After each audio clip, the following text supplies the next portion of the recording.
Welcome to the Big Fundamental Podcast, Kins 5's podcast on the San Antonio Spurs and NBA basketball. I'm Jackson Floyd.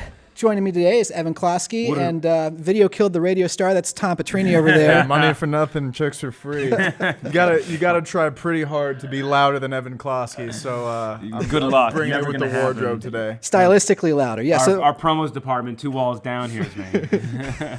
So we've got a few big fun questions we need to address, namely because after Monday's game against the Hornets. A surprise going into the game there. Tim Duncan head coaching as Greg Popovich steps away for personal business. The thought, I think, going into the season was that if Popovich was going to miss time, Becky Hammon, the assistant coach who'd been with his team the longest tenured assistant coach, would get the call up to be that interim head coach. That's not what we saw against Charlotte on Monday. We saw Tim Duncan take that spot. And that caused quite some uproar on Twitter, I would say. That was the conversation before, during, and after the game is Tim Duncan's coaching ability and why not Becky? First and foremost, one of the most notable observations we have had during this discussion are people proclaiming their defense of Becky Hammond, yelling to the skies. Adding the D there. Darn it, Becky Hammond, Hammond, deserves the right to coach on the sidelines. And let me tell you this. You cannot say that Becky Hammond deserves more respect when you are disrespecting her by not knowing her last name. It is the ultimate contradictory statement. It's mind-boggling to me, and it's sort of like the society we live in a little bit today, is that we're just kind of spewing fire without even knowing what the heck we're kind of doing here, or having a true respect of the person that we're talking about. Spelling is hard, Evan. I don't know if you know this. But yeah, you punching up a random D at the end. It's not like autocorrect just throws that Hammond. It's not like it's a common word there. You do it knowingly. But even besides that, we're going to delve into this one. And, I'll say first, and Tom, I'm fine with Tim Duncan coaching, and I have a long explanation as to why. And where do you stand? Well, I'm fine in a vacuum. I'm fine with Tim Duncan being named the emergency head coach, whatever it is. I think it would be hard to argue that one of the 5 or 6 greatest NBA players of all time is not qualified, at least in some way, to act as head coach for a game for a team that he's been a part of for the better part of 2 decades, won 5 titles. I don't need to go over his credentials. Nobody's saying that Becky should have gotten the job because she's a woman. Nobody's saying that Tim Duncan is not qualified for the job. The frustration comes from the fact that she is a legend in her own right. She is a woman who has more than paid her dues in a field that has only ever been male candidates. She's a 6-time WNBA All-Star. She was the head coach of the Summer League team when Jonathan Simmons and Kyle Anderson were on the team in 2015. That's almost 5 years ago. And oh, by the way, she won that Summer League title. And she looked ready to be a head coach then. Just seeing the way she interacted with the guys. She's been with this young core. She knows this Spurs team better than probably all but 2 or 3 people on the planet. So who are those 2 to 3 people on the planet? Right, exactly. It's Pop and then maybe Tim Duncan. The only strike against her on her resume is that the name at the top is not Tim Duncan, and that's completely out of her control. She has done everything in her power to earn that job, earn that role, and if you or somebody that you love has bumped into a glass ceiling in their career, it's hard not to feel a little bit bad for this woman who has done everything that she could in her power to earn that. But even if the reason that she didn't get it is not her gender at all. And just spawning off of that, is this really the glass ceiling breaker? One game on the road against Charlotte. Right. Does that really break the glass? Is it really? The glass is going to be broken either this offseason or the next, because she's going to be one of the top names people are calling for an opening head coach job. We've seen this happen already in the college level. She hasn't jumped to that. She could easily be coaching right now in college basketball. That is, her name has been thrown out there. She turned down her alma mater. And some other jobs. So A, it's very clear she's happy with the Spurs. B, it's very clear she's getting advice that things are working, and she has been promoted every step along the way with the Spurs. There is no doubt we heard rumors with the Knicks when they fired Fizdale. And honestly, she might have made the right decision in not taking the Knicks job if there was any sort of offer there. And it still could happen. Yeah. She still could be brought in because nobody loves to piss off the Spurs more than the Knicks. That's very true. And Pop might flip a lid. We were joking about this yesterday. If Becky came to Pop and was like, hey, I'm thinking about taking the Knicks job, he'd be like, I'm retiring right now. Yeah. You can have the Spurs head coaching job. I'm sorry it took you can have my estate. Right. But just don't do that. So, okay, so let me go on my little bit of a rant here and explanation just to try to give perspective as to why it is okay that Tim Duncan coached against the Hornets. First and foremost, Becky Hammon is the leader for women in the coaching field, not just in the NBA, but also we saw in the NFL a women's coach in the Super Bowl. And who does she credit? Becky Hammon. Who was the organization that gave Becky Hammon the platform to be the ceiling breaker? The Spurs, right? And this was the Spurs before it was even, before the country was even woke to really give women a shot.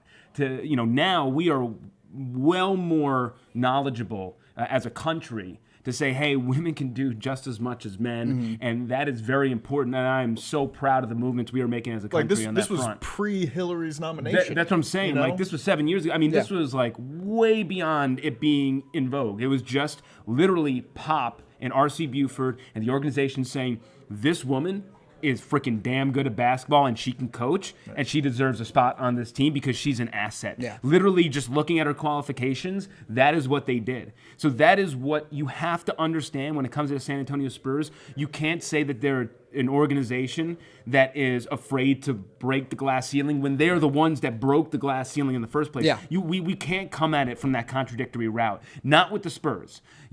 There is way too many other angles to where we can poke and prod, but with this organization, they have proven time and time again that they really do not give a crap about that stuff, and that is not going to be in the forefront of their decision making. So when it comes to Pop and these decisions, I think 0.0 of it has to do with them being afraid that a woman's going to coach a game. That's just not what it comes down to. Yeah. So here's the analogy that I was coming up to. All right. So you're growing up. You have a childhood friend, right? You have a childhood friend, best friends. Then somebody moves to town in high school, and that person, male or female, joins your group. And you're all best friends. And you're living your life.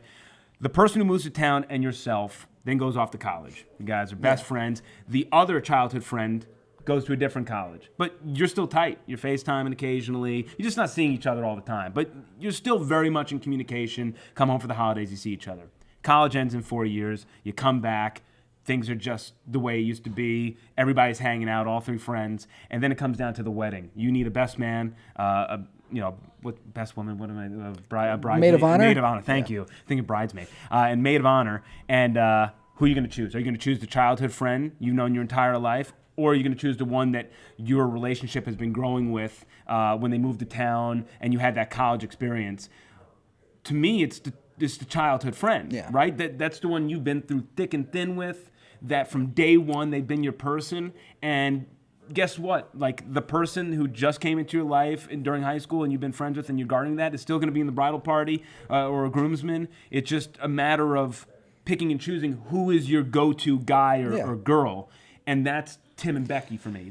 That Tim has been there for Pop from really the onset, the beginning. That is his guy. Yeah. That is the one that he has gone to war with the most. And even though there's been some time away and Tim retired and Becky stayed on, Tim is his guy. And even beyond that, when we bring it to the basketball world, Tim is arguably a top 5 player ever. And not only beyond that, even beyond the credentials, he's done it with the same organization, with the same powers that are still in place with the same system. So he knows it backwards and forwards, has won championships with that. It is no demerit on Becky Hammon. None at all. This has nothing to do with Becky's credentials. She is going to be the first women's head coach. I can promise you that. It's just when it comes down to this situation, they're treated as a committee. And when Pop left, he had to choose someone, Yeah. and that is his guy, and it has nothing to do with Becky. I mean, credit the Spurs organization for having 3 assistant coaches who could jump into this role. I mean, we saw it when Pop was ejected one game that Will Hardy, Becky Hammon, and Tim Duncan kind of jointly took over as a head coach by committee. Yeah, there is no top assistant on this team, by the way. Yeah. So, I mean, it's not like he's, got a hierarchy of people there. Like I said, it comes back to being with Tim Duncan for 20 odd years. And it's something that we talked about when he was brought in as an assistant coach, which was kind of a surprising move in the moment. It never really seemed like Duncan had the willingness, not the willingness, but the desire to be a coach in the NBA. It seemed like he was going to retire and live a nice, quiet life, fixing up motor vehicles on the city's east side and live with his kids and things like that. But yeah, he came to this position because at the time it was that Pop needed someone there. He needed a guy who knew the organization. And like you said, no one knows the organization better than Duncan. No one else has been through it and for 2 decades except Duncan, Pop, and Buford. And also, even beyond that, I've heard this was her time. She should have been this moment would have been bigger for her than it would have been for Tim Duncan. On another side of the coin, is it fair to thrust Becky into this groundbreaking role? I mean, it already popped off on the what could have been. Imagine she did it. It's on the second leg of a back-to-back where you're traveling. The Spurs team is maybe at their peak an 8th seed. I mean, they're not a very good team, and you're going to throw her into a role where, in that situation, I mean, they pulled out the 1-point victory, but it wasn't a good situation entering the night. I mean, you were hopeful that they were going to win that game. They were favored to win that game, but what happened if it turned badly? And then all of a sudden, Becky has one game on her resume where she was a head coach. It went sour because it was the back end of a back-to-back where they were traveling. I mean, it started off the game that way, oh, crap, this is going to go bad. Yeah. And then all people talk about is that one game she coached. Yeah. The one game, and it's zero reflection of how good of a coach she is. It just was a terrible situation to be put in. Yeah, that's just the tape you have on So her we're as a talking head about the coach. positives of what could have been. What about the negatives? Going into a game not knowing the result, we do know the result now, but going into the game not knowing what that's going to be, would that have been a fair position to put her in? The right platform to put her in? Probably not. If this is going to be, like you said, when she is made the first NBA head coach, I guess first professional sports head coach as a woman, I mean, that's going to be a monumentous occasion. You want to give that the aplomb in the ceremony and things like that it deserves, and not just throw into a tough situation there. I agree with that. I do think, like you said, I mean, how much of a role did the win doesn't even count for Tim Duncan. I saw it was Mark Stein. It goes to Pop's record. So, I mean, a win or a loss in that sense, I don't think that affects Becky. But, I mean, the tape is there, and that would be the headlines dominating afterwards. Is she ready? Could she have done this? That kind of stuff. And that's not fair to her. You're right. Yeah. It would have been a high risk, high reward scenario. If she wins, people she's ready to go, hire her now. If she loses, I don't know if the league is ready for a women's head coach. That's true. But from the Spurs perspective, I think we need to be careful about, because on the one hand, we think, her gender had nothing to do with this decision, but if we then go on the other side and say, well, maybe Pop was trying to protect her, I don't know how much I buy that. I think maybe. And that's fair. That's 1,000% fair. Again, I think Pop gave this 0.0. I agree with you, yeah. I still default back to Pop saying, Tim's my guy, and that's who I want. Literally, right. I think he spent 2 seconds thinking about it, saying Tim's the head coach, and that's it. I got to go. Yeah. Right. I don't. We're delving into deeper things. I'm talking more abstract, but yeah, I 1,000% agree that I don't think that was the decision making in the process. So let's talk about Coach Tim Duncan then. He came out after the game. It was hilarious watching him have to do a coaching post-game interview there. Guys, we got a post-game that lasted more than 2 minutes, more than two questions. And the Spurs head coach was actually quite insightful during it. It was we got we got a window into his soul. Man. It was unbelievable. But he was very open about the fact that he didn't feel like he did much as a head coach. Yeah. He just kind of set and forget kind of thing. It was very much like Tim Duncan, the player, I'm sure if they had lost this game, he would have been like, "This is on me." Yeah, he would have taken full responsibility. But as we've seen from his entire legendary career, when he does well, he distributes praise elsewhere to other deserving people. One of the sneaky best bites of that whole thing was like I think it was the first one where he was like, honestly, I was just out there screaming, not nonsensical things. Yeah. Well, one of the theories that people had for why it was Tim was that it was his scout team. Because every assistant has teams to scout. And people assumed, because people we made that assumption the first time when he got chucked out. Yeah, right. And he revealed in that post game that that wasn't the case. It was Mitch Johnson, whose name I learned that day, and he was the one who prepped the game. He said, Will and Becky took care of all the calls, and I just stood there yelling at people, and very classic Tim Duncan. Yeah. Now, so. Do you think he's got the desire to move forward as a head coach in the NBA? I mean, Absolutely I don't either. But if you look at the Hall of Fame caliber players who have gone on to be head coaching, it usually has disastrous results. You look at Magic Johnson, not a good coach. Larry Bird, I think, is the exception. Or general manager. Or general manager. Isaiah Thomas, it's terrible on both ends. Michael Jordan is a horrible team president and owner. Oh, my God. I'm pretty sure Michael Jordan owns that team just so he can take, like, players who are towards the tail end of their career or, like, cocky rookies and just beat them one-on-one still. Yeah. Like, it's like trophy hunting for him. Yeah. It's like this dude with a big private island and he hunts. It's the most dangerous game. He hunts men. What's a big free agent signing we can make this offseason? Terry Rozier. There we go. Yeah. Bringing in Tony Parker 2 years ago at the end of his career. Let's do it. So, I mean, like I said, Larry Bird's a good example of this. And I think the difference is if Tim was going to head coach the Spurs, hypothetically, I don't think it would lend to that kind of disastrous results because, like we said, he's got that knowledge base, the 2 decades of fundamental knowledge here with the Spurs. My obviously nobody in the media really knows how Tim Duncan's thinking. He's literally, we saw him for the first time against the Hornets. He was announced as an assistant coach.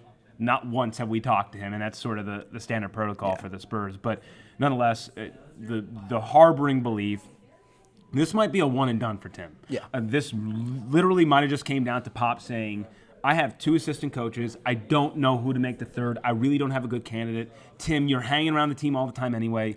Can you please help me out? We're going to be young. I'm trying to teach this culture. Yeah. I'm trying to bridge this gap. We had this great year last year. I don't know where we're going to be this year. We got to figure things out in a couple of years when the cap opens up. Our young players, can you please do me a solid and come on board? And I think Tim was like, you know what? I'll do it for you, Pop. Like, I really just think that's what it is. And at the end of the year, we're worried about Brett Brown maybe getting fired for the Sixers. James Borrego, I don't know what's going to happen with him in Charlotte. I think he's got another year left in him. But nonetheless, there might be an assistant coach out there that Pop can bring back home. Yeah. And Tim will probably be like, look, take it. I'm out. Like, I don't think he has any interest in this long term. And, of course, national outlets will really bark that towards you, that Tim Duncan's in the future.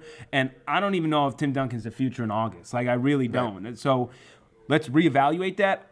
My guess is this is a 1-year thing. Yeah. That's just me, though. Now, you mentioned national media there. I don't want to spend too much time addressing this, but there was a little bit of conversation on ESPN with a former Tim Duncan teammate, Richard Jefferson, who called Duncan a waste of a player, said that he's been carried through his whole career. I think the clip was he was carried by Tony Parker. He's been carried by Coach Pop, Manu, even through Bruce Bowen's night. I'm carried by everyone except his hairdresser. And by the way, I kind of love Timmy's hair now. Yeah. I mean, he did like some hair flip thing in the press conference. It got you all hot and bothered. Yeah, absolutely. Loosen the collar there. Yeah. But I mean, he's trolling, right? That's what it comes down to. I mean, as an experienced troll, I can identify the telltale signs of trolling, and these guys are buddies. He had a great interview on Jefferson's podcast in I think 2017. There was that clip I tweeted out from a game against the Warriors where he shoved him and looked really serious, like really got into him. But let's say one day I'm on ESPN's morning show and Evan Klosky is universally recognized as one of the 5 greatest sportscasters of all time. This is a wonderful hypothetical, by the way. I am all dreaming big, Of course, I'm going to call him a bum and say that he's been carried by Jackson Floyd and all of our bosses. Certainly not his stylist, his wardrobe person, right? Right. But it's just one of those things where Richard Jefferson just like not knowing context when it came out, being like, he's trolling. Like, he's definitely trolling, right? And then, things started coming out like, look, this is your relationship. And it's like, okay. Right. It was just a matter of, like, nobody understanding the joke. Yeah. And You he know, gave like- it so deadpan. Yeah, too. no, it was great performance. Really, like, look, you got to give it up to him. Like, I mean, that was Stephen A. Smith level performance. Yeah, and now like Richard Jefferson's kind of honing in on sort of like this villain in San Antonio because Right. I think what was it maybe 6 months back, a year back or something, he said like this is not a place to go to, yada yada yada, and people got pissed here, and so I think he's sort of enjoying the villain role. Just again, do not take it seriously, please, because every time that you yell on Twitter, like making fun of him, he's getting a bigger laugh. Oh out yeah, of it. he gets more powerful. ESPN runs the clip with a 30-second ad on it, laughs all the way to the bank. And I like mean, and let me tell you this: when you see an organization like get up, like tweet the clip and say like it's blasphemy, like Right. they want, Yeah, they're literally like pulling you in. They're like, oh, you take the bait. So watching it, you kind of knew like this was pretty. Yeah. This is pretty wrong. Like he knows it's wrong. Like is this just like a thing he's trying to like piss San Antonio off and then you realize the relationship they have and it's like. Yeah. So another big question over these last 3 games. This team has been without Lamarcus Aldridge. I mean, the injury bug we'll get into has been biting like crazy across the board here for the team. But without Aldridge out there, we've seen a different DeMar DeRozan, a more deferential DeMar, a more distributor in DeMar. I can try to think of more D words if we want to alliterative that, but he's getting off to slower starts. So what's up with that? First off, I think you're seeing a little bit how much Lamarcus helps DeMar in spacing the floor. Yep. So that's a problem. 2, I don't know. So coming into the All-Star break, we were kind of wondering what this team is going to do differently. I'm kind of thinking maybe they're trying to find a role that DeMar can play next year. I think they're trying to do something differently with him now. Yep. I think in the game since the All-Star break, I got to double check. He has had 6+ assists in all but 1. Yeah. And then the Mavericks game, he did score 27 points in that one. A lot of it was in the second half, and that was because the Mavs completely just collapsed on a side. Like they really just had brain farts, and DeMar was getting easy layups. Yeah. So I mean, I don't even think it was like planned. It was just DeMar's becoming a point guard, by the way. Like. Yep. At what point do we start discussing that the future of DeMar DeRozan's career is at the point, not the shooting guard? Like the small forward. Like certainly not small forward. Yeah, that's what I'm saying. It's just like, is his future a point guard? I think so, and so it was interesting because looking at these 3 games without Lamarcus Aldridge, it seemed there were games where he had 1 attempt in the first half, 2 attempts in the first half, and that's not the DeMar DeRozan that we know.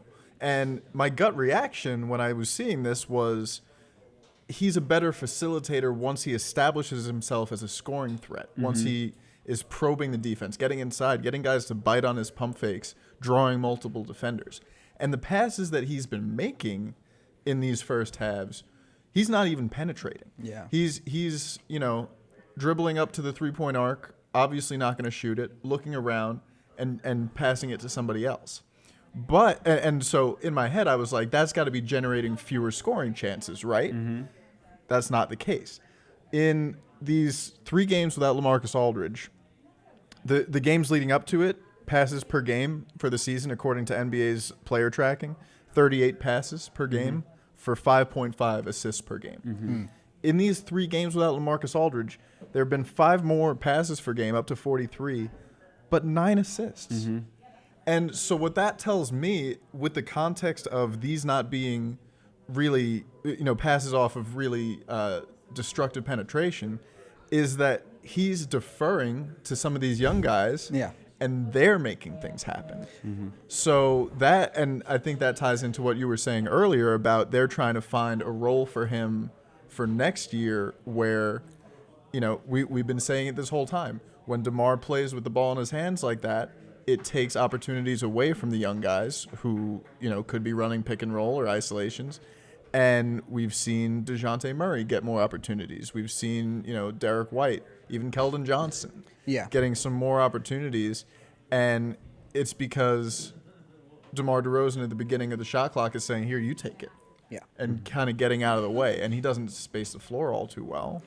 Which is still an issue if he's going to play that way. Yeah. I mean, he's a guy who doesn't need the hot start to find a shot. Like you mentioned in the Mavericks game, he didn't need to take a bunch of opportunities in the first half to end up with 20-plus points, and most of those shots come in the second half. these younger guys need the ball in their hands. I think DeJounte is a guy who, when he is more involved in the first half, plays better the full game. When Keldon and Lonnie are finding their shots earlier on, it lends to better things later on in the future for the Spurs. DeJounte said after that, the game that Tim coached and the assistant coaches coached, he said, they ran more plays for me and I got more touches. Yeah. I got more opportunities. Let me also throw this out.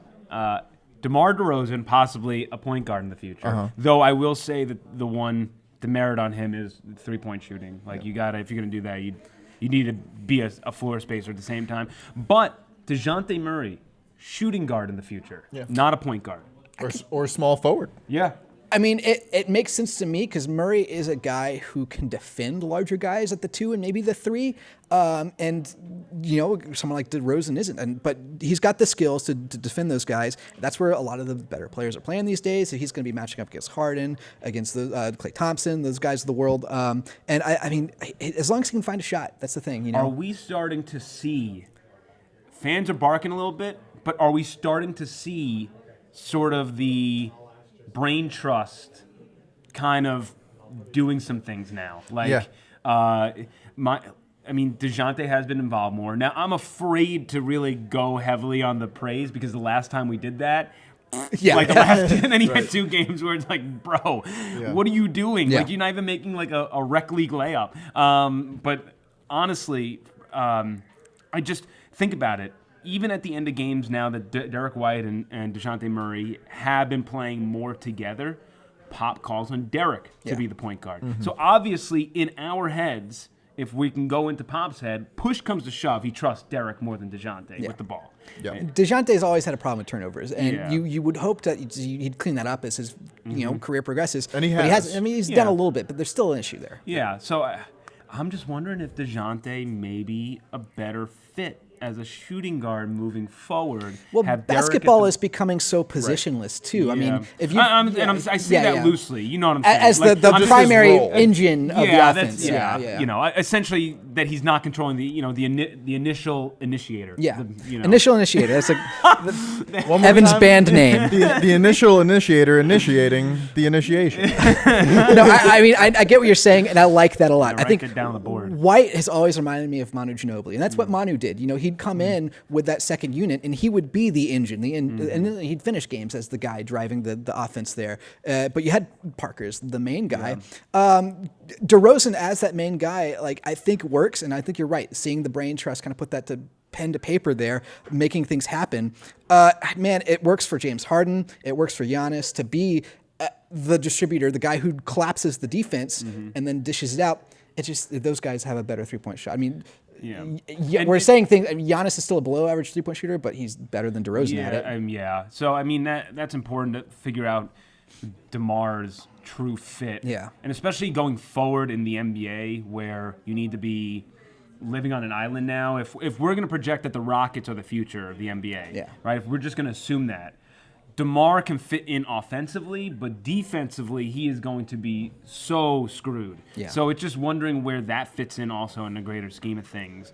Just to continue, this past week, the injuries stink, and let's just quickly go out of the way with the injuries. Yeah, with let's do it. The Orlando game, Jakob Poeltl plays 4 minutes, MCL sprain. He's out indefinitely. I kind of looked up other players who've had that injury. If it's a grade 1, it's usually a 2-week. Steph Curry had a grade 1, and let me just say, Steph Curry is a bit more nimble than Yak. So a bit, yeah. Yeah, so 2 weeks. I mean, we're talking maybe 2 to 3 weeks for a grade 1. If it's a grade 2, and now we're talking Blake Griffin territory, which I think is a fair comp to Yak as far as size and build. Agree. I mean, we're talking about 4 to 6 weeks. So, and I think he said grade 2 in his post. Was that on Facebook?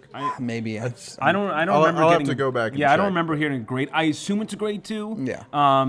So the point is, Yak can come back if the Spurs are making an 8th seed push. Yeah. I think you might see him the last 5 games of the season if the Spurs are in contention. Outside of that, you're just going to shut him down. I mean, there's no reason to risk further injury. And then Lamarcus Aldridge has been out since the Thunder game coming out of the All-Star break with a shoulder sprain. There is some optimism. Honestly, we should be getting an injury report any minute from the Spurs talking about what he's going to do tomorrow against the Nets. But there is optimism that he is going to return tomorrow. I mean, this has been the biggest. I think the weakest point in the depth chart is the big men for the Spurs. Right. I mean, they got a vast amount of wing players who can fill in at the point, the shooting guard. If DeRozan was missing time, you'd put Keldon or Lonnie in. And the fact of not having Lamarcus and Pearl really hurt them against the Pacers. Yeah. I mean, they did a great job, I'll say, of containing Sabonis. Sabonis Until is the a end of the freak. game there, all right, yeah. let me just tell you this. Sabonis is a darn freak. I watched him since Gonzaga. He is so damn good. He was an all-star this year. Mm-hmm. They had the task of Sabonis and Turner. Turner got injured for a little bit in the beginning of that game. They kind of bailed him out for a bit. And they contained him. But containing down low resulted in the Pacers popping off from three in the second quarter, and that ultimately doomed the Spurs in that game. And then, they had this ferocious comeback, which no matter what we can say about the Spurs team, they really don't die often. Yeah. We can talk about like the Thunder game where they had. I mean, there's a Thunder like once every other month they really put up a true stinker where it's like putting all the backups in the third quarter.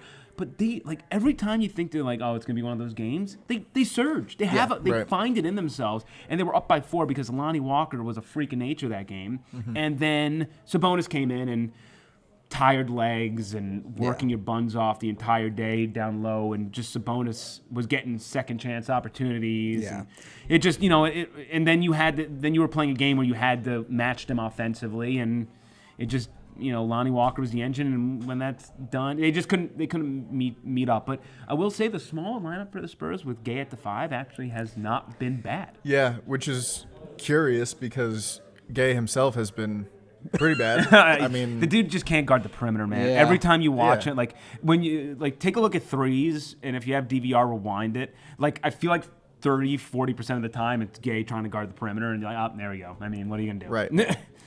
But I think one thing we need to talk about with these injuries is some. Oh, Marco Bellinelli has an illness. Yeah. That too. Why we saw Keldon Johnson in Charlotte.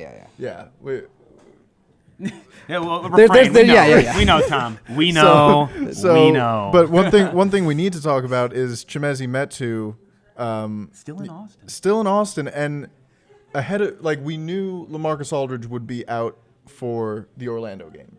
Yeah. They choose not to bring Metu up for depth, and the backup starting center goes down in the first 5 minutes of the game, and for that game, I would think they would see that happen and be like, okay, that's a huge bummer. We need Mezzi here right now. And you could argue that they should have made that call before that game because of the possibility of something exactly like that happening.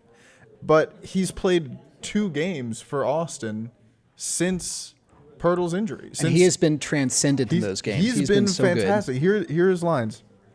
The 29th against Orlando, or 29th when the San Antonio Spurs were playing against Orlando. He had 27 and 17 for Austin.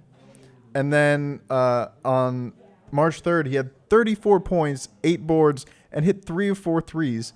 He's shooting 40% this year on threes on 2.1 attempts per game.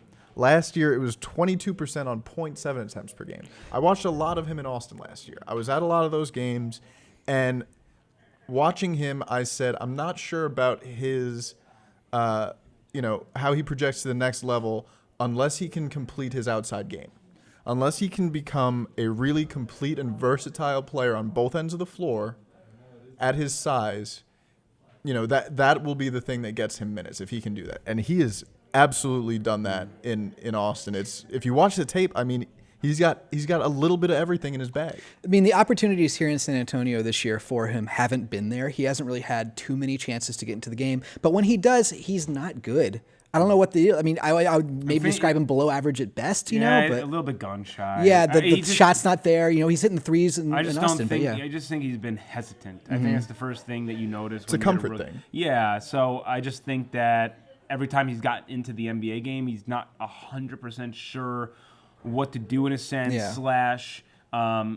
Can I do this? Do I feel like when the Oklahoma City game happened, he looked more like himself. Why? Because there was nothing on the line. Yeah. He was playing his game. He took outside shots. He didn't care. So that's just a mental thing. And I don't know if if we're talking about it, I don't know if they're seeing it like, look, or maybe they're just like, look, we're as I said, they're. It seems like the brain trust is sort of getting things moving. I don't know if they're telling Mezzi, look, we want you to work on this part of your game, and we're going to send you down there. Yeah. We don't, again, fans saying, like, why don't you care about the future? I argue that this is caring about the future, that he's down there, obviously to work on something very specific. Yeah. Because they do need that in their baggage right now with the NBA club. So, but if you're starting Drew Eubanks, look, and I'll say this: Eubanks came in formidably, for that game against the Magic. Did some nice things, hit a 3-pointer, which he does not do. Pop said never do Bench that again. went nuts. And then Indiana got way overmatched. Last game in Charlotte, just kind of didn't even see him there. I'll say this. I don't know where Drew Eubanks kind of projects to me. Yeah. He's 6'8", 6'9". He can't shoot a 3. He's not necessarily strong enough in the post. He's not necessarily great enough to guard the perimeter. He doesn't have a great jumper. He's got the hook shot, which is great 25 years ago. I don't know. To me, Drew Eubanks is a 6'10" version of Jakob Poeltl. And if you have the 7'1" version of Jakob Poeltl, play that one, play that one. Yeah.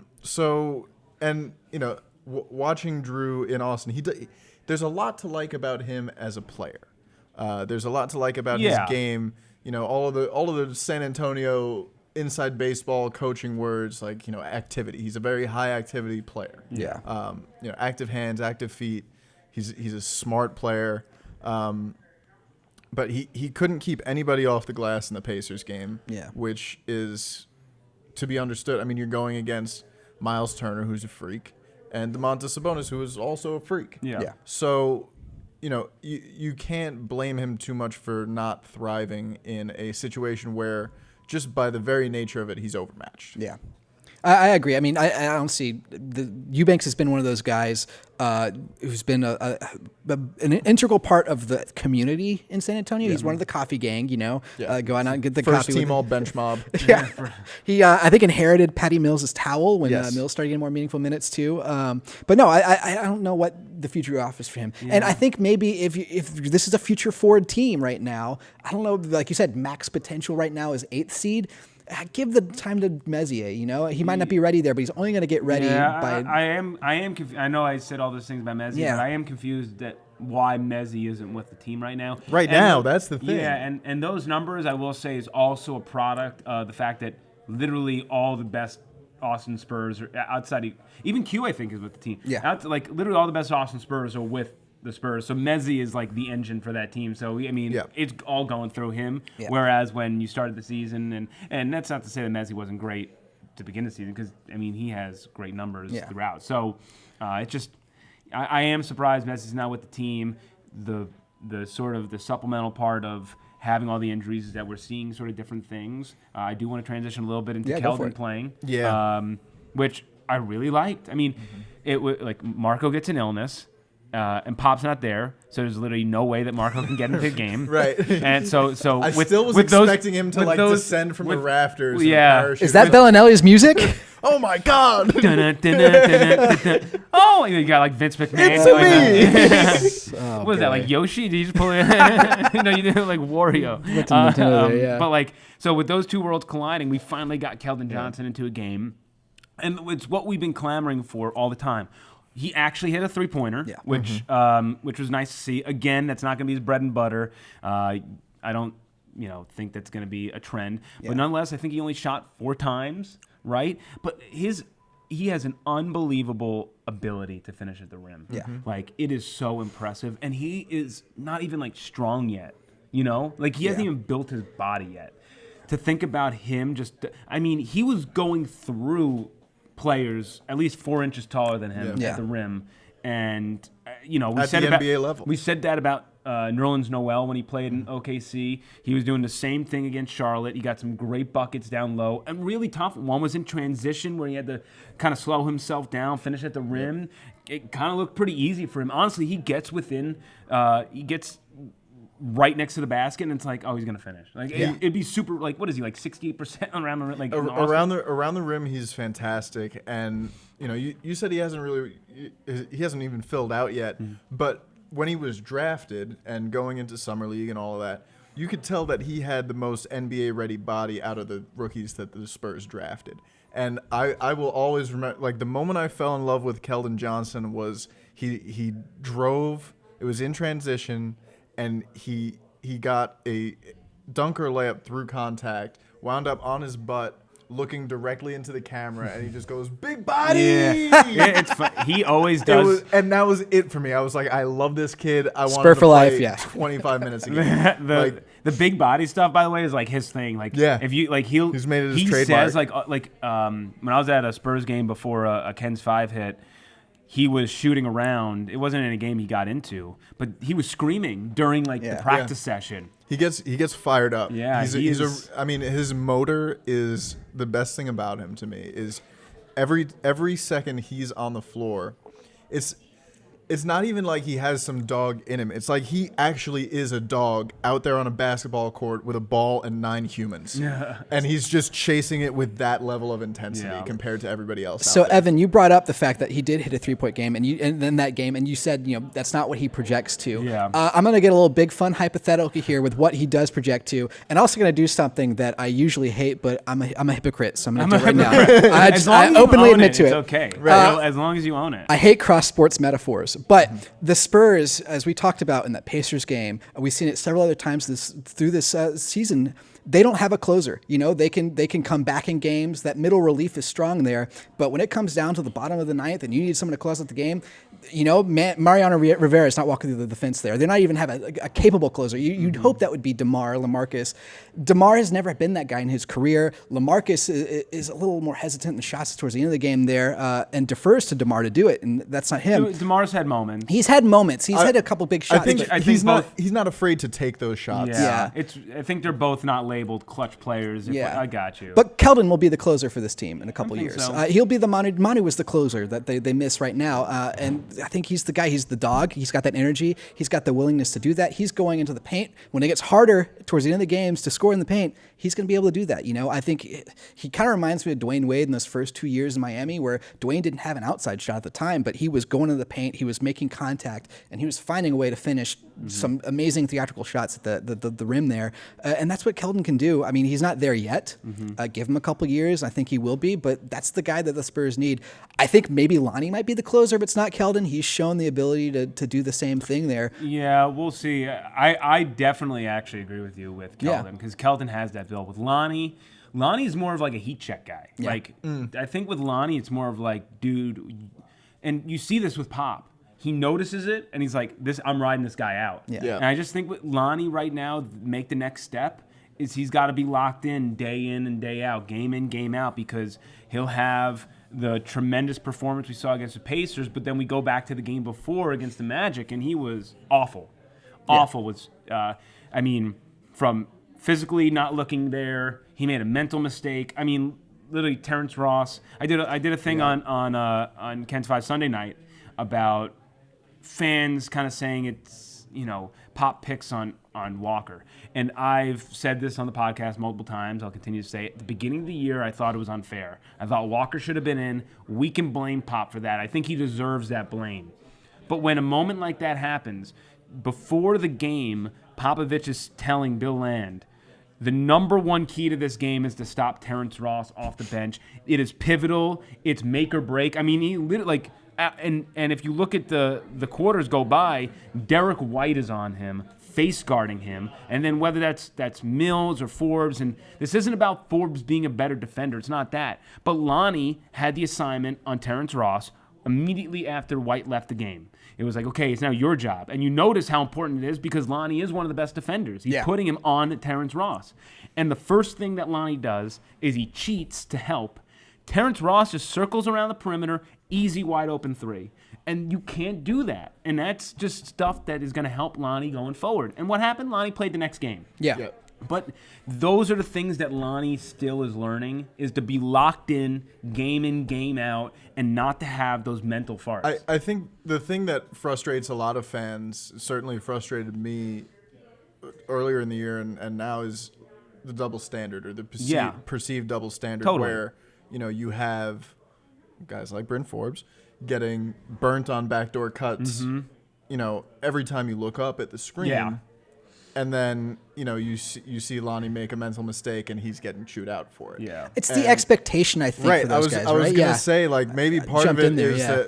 that Pop has already given up on Bryn Forbes. He's like, you're not gonna improve as a defender. But Lonnie, like, how do I reach these kids? I do think that, and the fans, I do think a part of it is Pop knows that Lonnie can be great. I mean, like, this isn't surprising. Who was the number one person that Pop would chew out back in the day? It was Tony. It was Tony, yeah. Like, man, he lit And Tony Tim Duncan. up. Yeah, Tim Duncan, too. I mean, he lights into the ones that he expects to be great. Yeah. Because they need to be great for this team to be successful. And I think that Pop is really challenging Lonnie, really challenging him mentally to say, hey, like, I need this from you. Yeah. Like, I am going to hold you to a higher standard.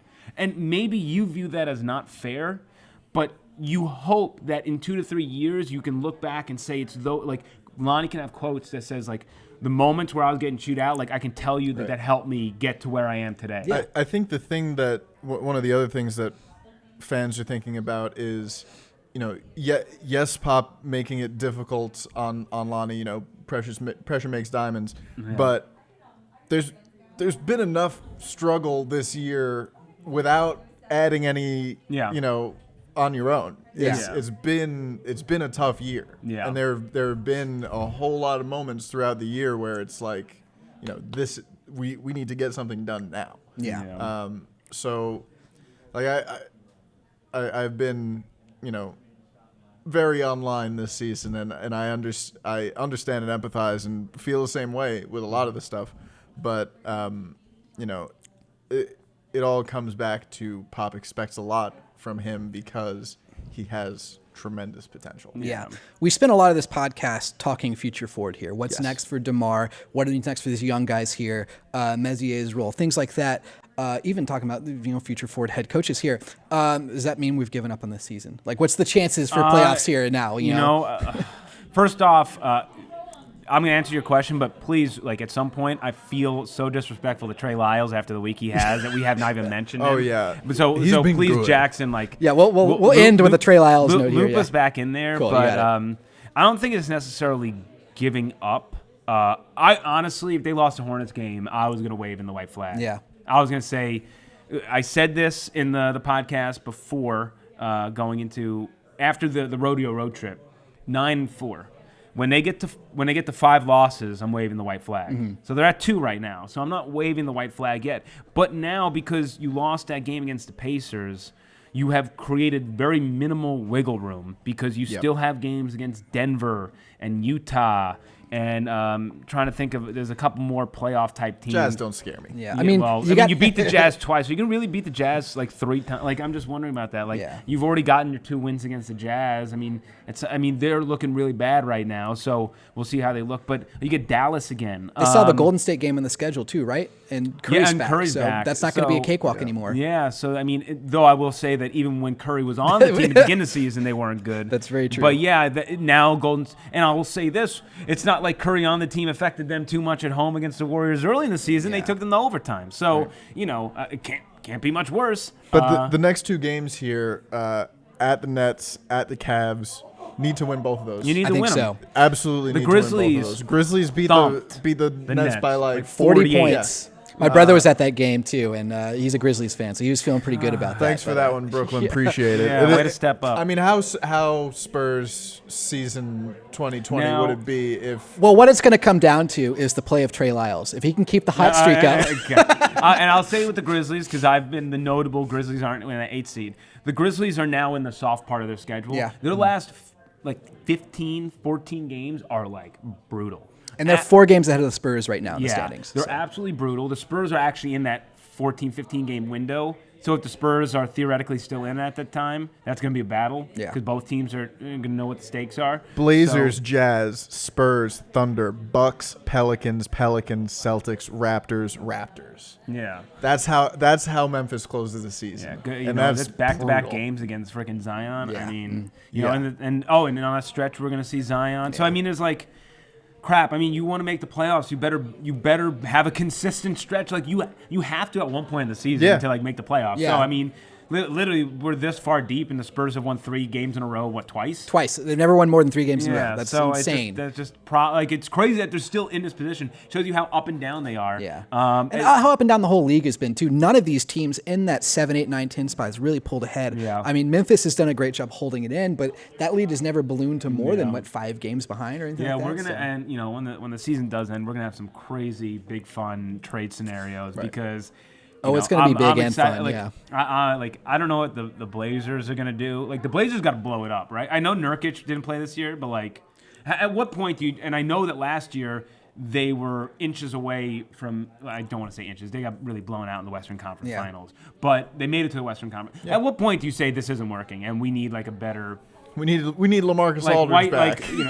We need Marco Bellinelli for CJ McCollum or something. Like I'm just wondering if there's like a way that the Spurs can maybe like does CJ McCollum dip into their future? Like, can they make like is he a player that they would want? Because that's sort of the guy that the Spurs really need to like hunt for is guys under team control for a long time where we can soak up the cap room because we're not going to get free agents like CJ McCollum in free agency. There are going to be a ton of these interesting conversations to have when the season's over, but I think it's important. We're 3/4 of the way there. We still got 22 games left in this season, and the Spurs are just 4 games back of that 8th seed. You did some quick math there. Count the games up there. Quick math. So they got to make some things happen. Yeah. And Trey Lyles, then. Yeah. Let's talk about his week that we just saw. All season, people have been asking, why is Trey Lyles starting? I mean, honestly, he's been one of my favorite now. parts of the season. I think he has been a surprise. I don't think this is the role they expected for Trey, but he has risen to the occasion for the most part as a starting 5, if you're going to say Lamarcus Aldridge isn't your center. Does he have a future as one of the 2 big men starting run this team? For like the first half of the season, he felt like this big, potentially very good placeholder for what he could be. And, he wasn't putting up the numbers. He didn't look super comfortable in the system, but you knew watching him, knowing what he's capable of, that the fit was there. Yeah. And, he brings a lot of what that starting lineup needs. And he's been executing at an extremely high level for over a month now. Yeah. I mean, February, he was sick. He shot, I think, 57% from the floor and 50% from 3 on a higher volume of attempts. So I just want to, and I'll look this back, because I've been the number one person that said, like, look, Lyles is, like, okay, I guess, but I don't know his ceiling. Yeah. And I've been like, you probably just want to cut bait. Like, I wasn't on the Lyles train, but I just want to say some of his stats here. So in November, in November and December, he played about 16 to 17 minutes per game. In both of those months, he averaged a little bit below 5 points a game. I will say he had like 5.3 and 4.6. So that's where he was kind of hovering. In January, he then bumped up to about 18 minutes a game, and he again was averaging 4.7 points, but was slowly climbing up in minutes. February, 26.6 minutes per game, averages 10.1 points per game. That's on top of the 6 rebounds per game he's getting, which is pretty much where he's lived this entire season on the rebounds front. Early in the year, he was around like 4.5, but it's 6. Yeah, I mean, mostly it's 6. So he kept it up. And now, just through 2 games, he's up to 35 minutes per game, and he's at 13 points, per game in 2. I mean, last game we finally had him have a stinker beyond the arc. But, I mean, 3-point numbers, he shot 50% from 3 in the month of February. Yeah. We talk about the value of a stretch 4 in today's NBA, and, I mean, Trey Lyles has provided that. Yeah. So this is going to go into conversations we have in the offseason too. If you part ways with a guy like Lamarcus Aldridge, say Portland comes knocking and says CJ McCollum for LMA, I don't think that's the trade, but I was something trying to like that. I still haven't figured out the correct trade for McCollum, is Lyles the guy that maybe you start Pirtle and Lyles next to each other and he's the stretch 4? That could work. I'll say this. That pairing would work. I'll say this. Lyles probably has earned so his deal is not guaranteed for next year. I think they will guarantee his contract. They absolutely should. Yeah, I think it's gotten like halfway through the year. I was like, but then really this last stretch, and he's been more aggressive. He has since February 2 to 3 more shots per game as well. Yeah, like he really is just like screw it. And it comes down to decisiveness and being comfortable. And this is something that I don't know if I'm sure he wouldn't be this comfortable if he hadn't been starting pretty much every game for the season. And that can kind of make you wonder about some other guys. Yeah, exactly. So, I think that you will absolutely see Trey Lyles back next year. I just, especially now, the deal, I think it's like going to be $6.5 million, $5.5 million. I mean, it's kind of a steal. Yeah. Yeah, I mean, well, and you already, again, even talking about the cap next year is so tough because you don't know what they're doing with DeMar. For sure. Potentially they're crunched and they need to sign him because they don't have much room left, or they get rid of DeMar and now we got a lot of flexibility. Yeah. Depending on who they bring in sign trade, there's like a whole rant there. Yeah, like you said, he's going to be one of those guys that's going to be one of the check marks they have to address in the offseason. But he's still going to be a guy in this next stretch here, these 3 games where they need to win some games here due to Pirtle's injury, due to Lamarcus Aldridge coming back. Maybe he's 80%, maybe he's 90% when he comes back. Might be more reliant on him as that guy, as an offensive guy there. In the stretch, they need to win some games. And when we talk next week, hopefully we're looking at a Spurs team that's pushed their way through a couple of winnable games and has kept themselves in the hunt for the playoffs. Any final thoughts here before we move on? Well, I think that right now, I'm interested to see if Aldridge comes back. Yeah.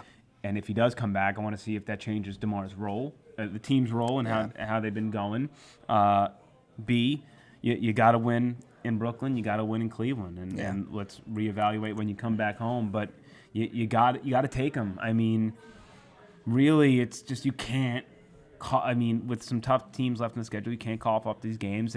And finally, I would love for Keldon to just get those 8 to 10 minutes in the Marco role. Yeah, just keep that consistent. We've been asking for it. Look, Marco, and I will say, Marco has been shooting a lot better. Mm-hmm. And this isn't about defense here. I'm just saying he has been shooting better. But the fact of the matter is like, you obviously have made commitments to Bryn Forbes, who has also been shooting a lot better with the defensive deficiencies. Yeah. So please don't double down on it.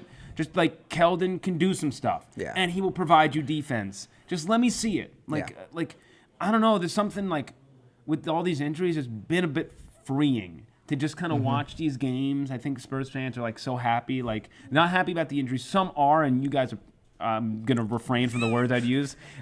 Those words are on Twitter, by the way. If you want to see them. Let's, I despise people who are like rooting for injuries. But nonetheless, injuries do happen. And because of those injuries, it has created a bit of like, oh crap, what are we going to do? Well, I guess Keldon's got to get in the game. There's no Marco. And it's like, hell yeah. It's like, finally, like we're seeing some of this stuff. And there are some warts and, some evaluations that you have. This team has lulls like they have all year. Just like, God, they play 75% of the game, and you're like, man, this team can really like make some noise against some really good teams. And then there's like 25% of the game where they're like the worst team in the league, and it's like, how the heck is this team even in contention? Yeah, I think that one of the reasons why fans are having so much fun watching the young guys is because it's a down season. You look for those bright spots to dance in the rain a little bit and, just enjoy watching these guys who we all know are coming soon. Yeah. Like we can see the coming attractions are really exciting. Yeah. And these guys are going to be formidable in a year or two. Yeah. Playing together. The young guys are the future, and it's been so fun watching them. And if you lose to Brooklyn and you lose to Cleveland, just shut Lamarcus down, start Luka Šamanić. Let's get the future going now. The future is now, and it's so bright you got to wear shades. Well, thank you so much, Tom. Tom, whose shirt is so bright I had to wear shades too. Evan Klasky, of course, follow us on Twitter. That's Real Tom Petrini, at Evan Klasky. I'm at JacksonKins5. At Big Fun Pod. Right back there. Read it on the screen. And we'll see you guys next time. Deuce. Go Spurs, go.